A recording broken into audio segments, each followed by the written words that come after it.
नमस्कार। हिंदी साहित्य और सृजन में आपका स्वागत है। आज की इस वीडियो में हम कथा सम्राट मुंशी प्रेमचंद के उपन्यास वरदान की संक्षिप्त कथा वस्तु को जानेंगे। इससे पहले भी हमने मुंशी प्रेमचंद के साहित्य पर कई वीडियो बनाई हैं। अगर आपने वो नहीं देखी हैं तो आप हमारे चैनल को सब्सक्राइब कीजिए और चैनल के प्लेलिस्ट में जाकर वो वीडियो आप देख सकते हैं।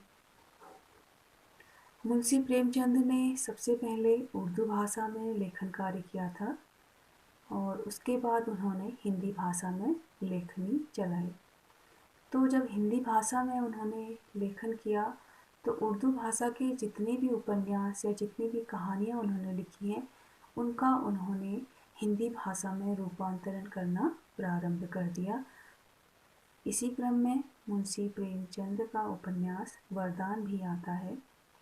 यह उपन्यास सबसे पहले उर्दू भाषा में जलवाए इसार नाम से सन 1912 ईस्वी में प्रकाशित हुआ और बाद में प्रेमचंद ने इसे हिंदी भाषा में रूपांतरित करके 1921 ईस्वी में इसका प्रकाशन करवाया।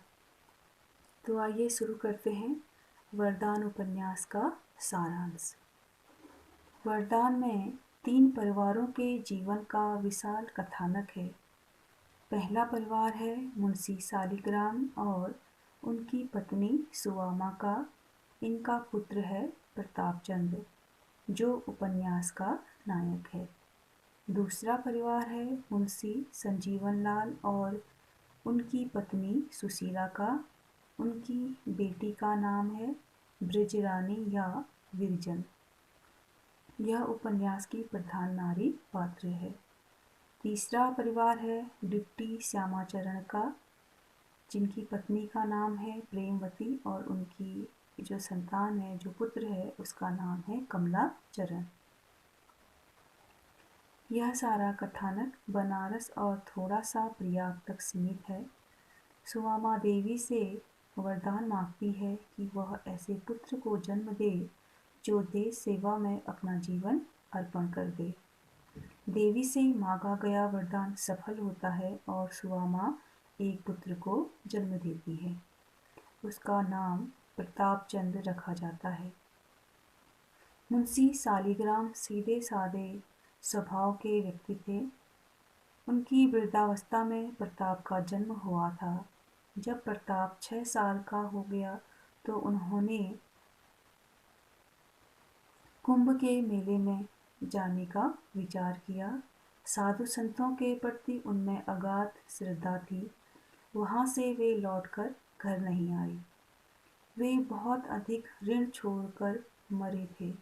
सुवामा ने अपना इलाका और इधर उधर का बेकार सामान बेचकर ऋण चुकाया और अपने लिए सिर्फ एक मकान रख लिया। मकान का आधा भाग उसने मुंशी संजीवन लाल को किराए पर दे दिया। बिरजन संजीवन लाल की पुत्री है और सुशीला उनकी पत्नी। बिरजन और प्रताप में बाल सुलभ मित्रता हो गई और आयु बढ़ने के साथ परस्पर प्रेम भी बढ़ता गया। डिप्टी श्यामाचरण की पत्नी प्रेमवती सुशीला की सहेली थी। एक दिन वे आई और बिरजन को देखते ही उसे अपने पुत्र कमलाचरण के लिए मांग लिया। बिरजन का विवाह कमलाचरण से हो गया। कमलाचरण और प्रताप एक ही स्कूल में पढ़ते थे। प्रताप के हृदय में ईर्ष्या की अग्नि जल रही थी। वह कमलाचरण को घृणा और द्वेष की दृष्टि से देखने लगा था। यही नहीं, घर आकर वह कमलाचरण की बुराइयों और आवारा करतूतों को नमक मिर्च लगाकर वर्णन भी करने लगा था। सुशीला को इतना दुख हुआ कि उसे तपेदिक हो गया और वह घुल घुल कर मर गई। गौने के बाद जब विरजन पति के घर गई तो कमलाचरण उसके प्रेम में वशीभूत होकर सुधर गया और उसने अपने कबूतरों को उड़ा दिया, चरखियों को तोड़ दिया और पतंगों को फाड़ डाला। लेकिन उसका मन पढ़ाई में नहीं लगा। वह दिन रात अपनी पत्नी के प्रेम में डूबा रहता।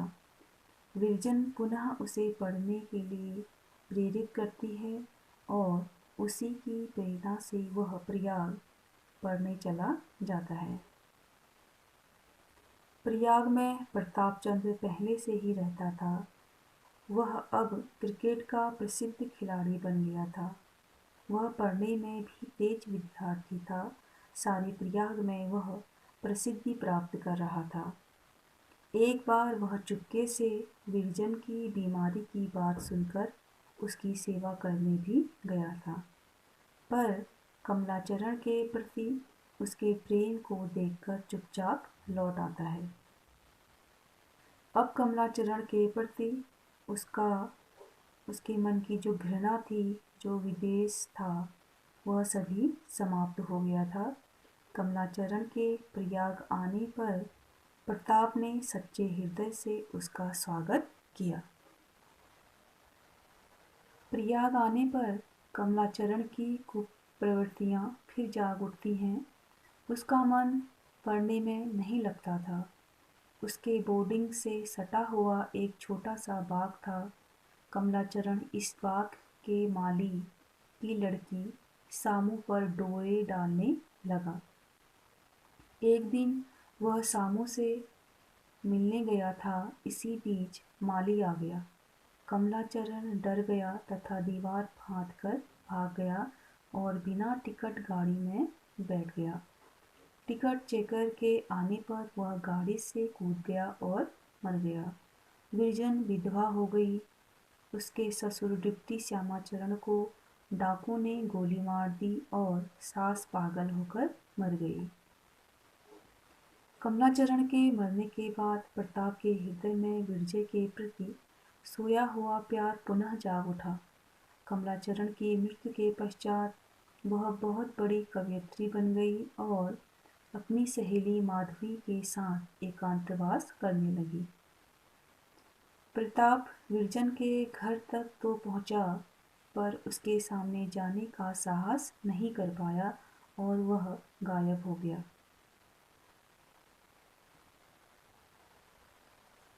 विरजन का प्रताप के प्रति प्रेम अब श्रद्धा में परिणत हो गया था और वह चाहती थी कि माधवी का विवाह प्रताप से हो जाए, किंतु प्रताप के अचानक गायब हो जाने से समस्या उत्पन्न हो गई।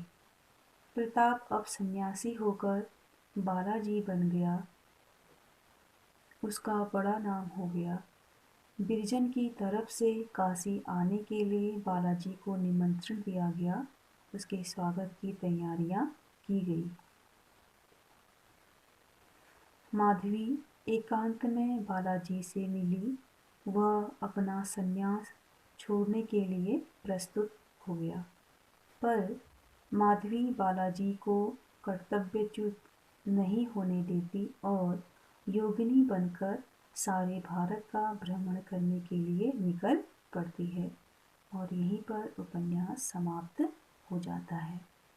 वीडियो पूरा देखने के लिए आपका बहुत बहुत धन्यवाद। मिलते हैं किसी अगले वीडियो में किसी नए विषय के साथ। धन्यवाद।